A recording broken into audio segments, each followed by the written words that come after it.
오늘 시간에는 누가 나를 비난하고 오해할 때라는 제목으로 하나님 말씀 증거하도록 하겠습니다. 우리가 세상에서 다른 사람들과 함께 더불어 살아갈 때에는 가정, 직장, 비즈니스, 또 친구, 이웃 등 수많은 인간 관계 안에서 갈등과 오해들이 생기게 됩니다. 사실 교회도 예외는 아닙니다. 어쩌면 교회에서 기대감이 더 크기 때문에 교회 안에서 오해가 더 많이 생길 수도 있습니다.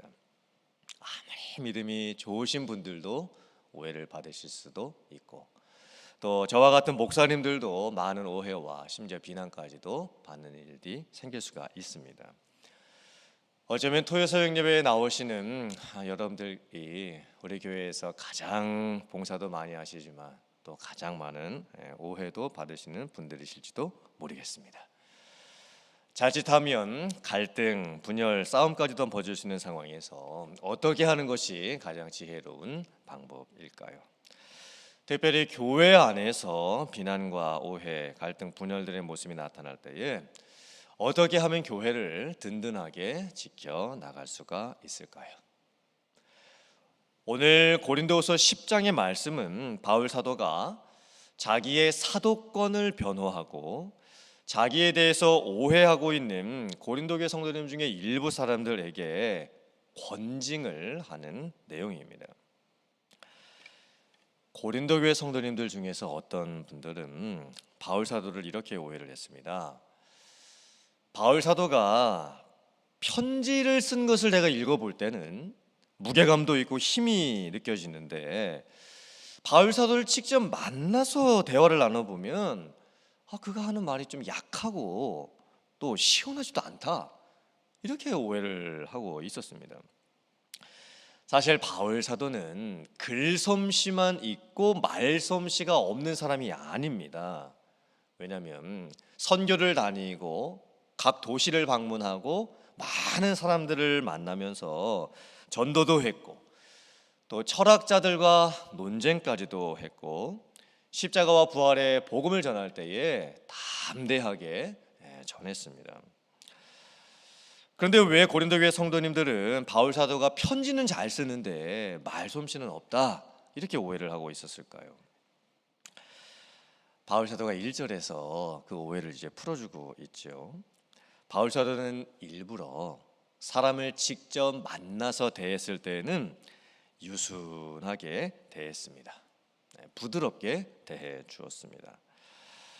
왜냐하면 서로 얼굴을 보고 이렇게 눈을 마주치고 말을 나눌 때에는 일부러 다그치듯이 무섭게 하지를 않았고 온유와 관용으로 대해주면서 인격적으로 서로 간에 따뜻하게 교감할 수 있도록 해주고 또 말을 부드럽게 함으로써 상대방의 마음이 녹아질 수 있고 또 열릴 수 있게 해주었기 때문입니다. 권면과 징계를 할 때에도 편지로서 할 때는 무게감 있게 아주 힘있게 했지만 직접 만나서 권면하고 징계를 할 때는 상대방의 인격이 다치지 않도록 조심하면서 그렇게 했기 때문입니다. 그런데 그렇게 만나서 유순하게 해 주었음에도 불구하고 고린도교회 성도님들이 도무지 변하는 모습이 없고 또 똑같은 죄를 반복해서 짓고 있고 또 교회 안에 계속되는 문제들이 해결되지 않고 발생이 될 때에 바울 사도가 편지를 다시 또 써서 보낼 때에는 이제 무게감 있게 책망을 합니다. 엄중한 태도로 책망을 하면서 편지를 써서 보냈던 겁니다. 그래서 바울 사도는 심지어 이렇게까지 말합니다. 편지를 통해서 내가 썼을 때 엄중하게 했던 것처럼 내가 여러분들을 직접 만났을 때에도 엄중하게 하지 않도록 그렇게 여러분들이 잘 해주기를 부탁을 합니다. 내가 만약에 여러분들 직접 만나서 이야기를 할 때에 편지를 썼던 그 태도와 같이 했을 때 여러분들이 놀랄까 봐 내가 조심스럽습니다. 내가 편지를 쓰면서 여러분들을 떠나서 말을 할 때나 또 아니면은 직접 여러분들을 방문하고 얼굴을 보고 직접 말을 할 때나 다 여러분들을 사랑하고 또 여러분들을 돌보고 여러분들이 변화되기를 원하는 그 마음뿐입니다. 이렇게 하면서 오해를 풀어주게 됩니다. 또 고린도 교회 성도님들 중에서 어떤 분들은 바울 사도에 대해서 이렇게 또 오해를 했습니다. 바울 사도와 전도자들이 육신에 속한 자들이다. 그래서 세속적인 방법들로 지금 전도하고 선교를 하고 있다. 이것도 오해였죠. 사실 바울 사도 일행은 선교를 할 때 자기 권력과 명예를 가지고 하지 않았습니다. 사람들의 칭찬을 기대하고 했던 것도 아니었습니다. 또 누군가의 추천서를 받아가지고 다른 사람들처럼 나 이 정도 되는 사람입니다 라고 자랑하지도 않았습니다. 철학자들과 같이 웅장한 웅변술을 사용해가지고 사람들을 설득하려고 하지도 않았습니다. 또 자기가 직접 텐트를 만들면서 돈을 벌어서 수고를 했습니다. 왜냐하면 교회와 성도님들에게 피해를 끼치고 싶지 않은 마음이 있었기 때문입니다. 물론 교회와 성도님들이 도와주는 것은 받았습니다. 도움은 받았습니다. 하지만 할 수 있는 대로 부담을 주지 않으면서 선교를 하려고 애를 썼습니다.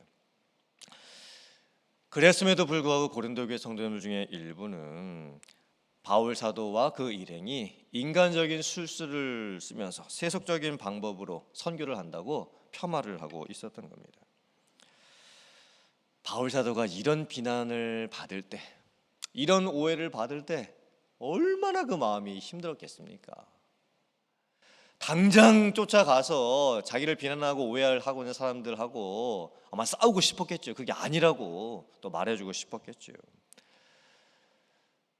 근데 바울 사도가 다르게 반응을 합니다. 바울 사도는 먼저 우리가 싸우는 것은 육신에 속하는 것이 아니라고 말을 합니다. 또 교회 안에 지금 어떤 견고한 진이 있는데 우리는 그 견고한 진을 무너뜨리는 하나님의 능력을 가지고 있다라고 말을 합니다. 그래서 교회 안에 있는 모든 세상적인 그런 이론들을 다 무너뜨리고 하나님을 아는 것에 대적해서 높아진 것들을 다 무너뜨리고 사람들이 다 각각 가지고 있는 그 생각들을 다 사로잡아서 예수 그리스도에게 복종하는 그런 싸움을 지금 우리는 하고 있다, 이렇게 말씀을 합니다. 이 말씀에 참 중요한 의미들이 담겨져 있습니다. 세상에서 생기는 사람들끼리의 인간적인 갈등이나 오해는 세상적인 방법들로 풀어야 하겠지요. 또 그런 관점으로 해결을 해야 되겠죠. 하지만 교회 안에서 생기는 인간적인 갈등이라든지 사람들끼리 서로 하게 되는 오해와 비난이라든지 교회를 어지럽히려고 하는, 흔들어버리고 무너뜨리려고 하는 이 모든 세상의 이단 사상들이라든지 세상으로부터 교회에 흘러들어와 있는 어떤 세속적인 그런 모습들이라든지 이것은 영적으로 봐야 됩니다. 견고한 진이라는 거예요. 그러니까 사단의 요새입니다. 사단이 영적 전투를 통해서 성도들을 미혹하고 무너뜨리기 위해서 아주 단단하게 세워놓은 성과 같은 것이라는 겁니다. 그러니까 단순한 인간들끼리의 문제가 아니라는 거죠. 단순하게 사람들끼리 생기는 문제가 아니라는 것입니다. 그 배후의 세력에 사단이 있고 사단이 사람들을 미혹해서 교회를 무너뜨리려고 아주 견고한 성을 교회 안에다가 지금 세워놓은 것과 마찬가지라고 말씀을 하는 것입니다.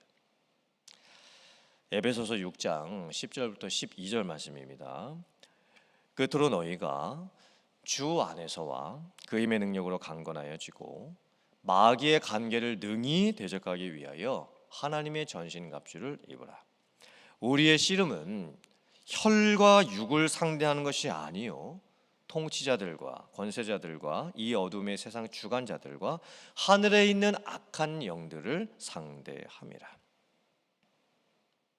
그러면 우리가 교회 안에서 어떤 문제가 생길 때에는 그것을 영적으로 볼 수 있어야 합니다. 근본적인 문제는 영적인 문제입니다. 그리고 내가 누군가로부터 비난을 받거나 또 오해를 받을 때에도 그것을 푸는 방법도 영적인 방법으로 풀어야 합니다.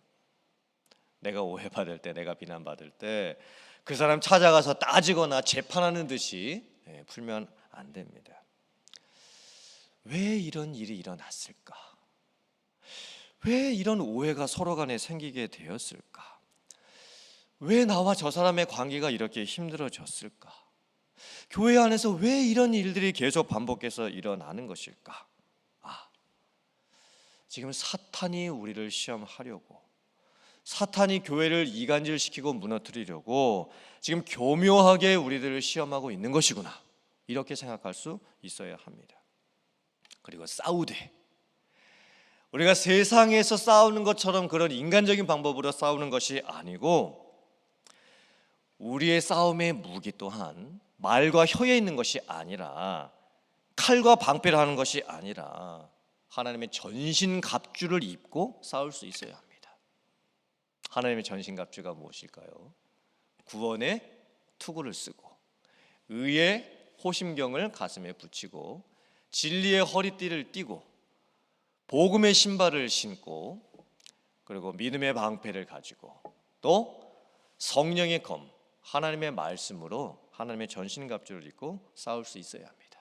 그래야 진짜 영적인 싸움에서 교회가 승리해 갈 수가 있습니다. 또 오늘 말씀을 보면 고린도 교회 성도님 중에 일부는 외모만 보는 사람들이 있었습니다. 그리고 그 외모를 보는 것을 가지고 바울 사도를 폄하하기 시작합니다. 이건 이제 권위의 문제랑 연결되기 시작을 합니다. 고린도 교회 성도님들은 사람을 어떻게 평가했냐면, 학벌, 경제적인 부유함, 겉모습, 외형, 누가 무슨 옷을 입었는가, 누가 무슨 차를 타고 다니는가, 그런 것들을 가지고 사람들을 평가하고 그런 조건을 가지고 있는 사람들에게 권위를 주었습니다. 사람들의 눈에 봤을 때 멋있어 보이는 사람, 사람들의 눈에 봤을 때 대단해 보이는 사람들의 교회 안에서 권위를 행사하게 되었습니다. 그런 사람들이 바울 사도를 봤을 때 바울 사도에게 아무것도 없는 것처럼 보입니다. 외모만 가지고 바울 사도를 평가하니까 또 바울 사도가 스스로를 자랑하지도 않았지요. 스스로 권위를 세우지도 않았습니다. 어쩌면 바울 사도는 많은 다른 사람들보다 더 많이 배웠고, 또 히브리인 중에 히브리인이었고, 또 많은 세상적인 그런 좋은 평가를 받는 모습들도 다 가지고 있었습니다. 그런 조건만 봐서라도 바울 사도는 더 사람들로부터 높임을 받을 수가 있었지요. 하지만 바울 사도가 스스로 자랑하지도 않습니다. 나타내지도 않습니다. 바울 사도가 이렇게 말을 합니다. 진정한 권위는 예수 그리스도 안에 있고, 예수 그리스도로부터 그 권위가 나온다. 그리고 권위는 다른 사람을 살리는 권위가 되어야지, 그 권위를 가지고 다른 사람들을 누르거나 짓밟는 권위가 되어서는 안 된다. 그러니까 모든 근본적인 문제는 교만이지요.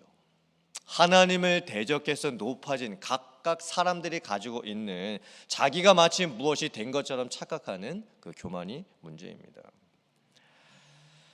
사람 스스로가 자기가 권위가 있다라고 생각하는 사람은 진짜 권위를 가지고 있는 것이 아니라 권위 의식만 가지고 있는 것입니다.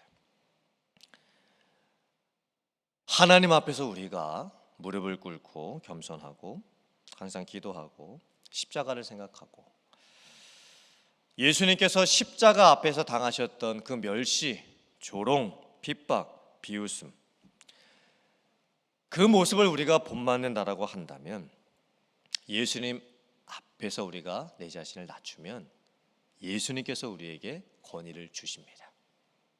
그 권위는 권위 의식에서 나오는 권위가 아니라 십자가의 낮음을 통해서 예수님께서 우리에게 주시는 진짜 권위입니다.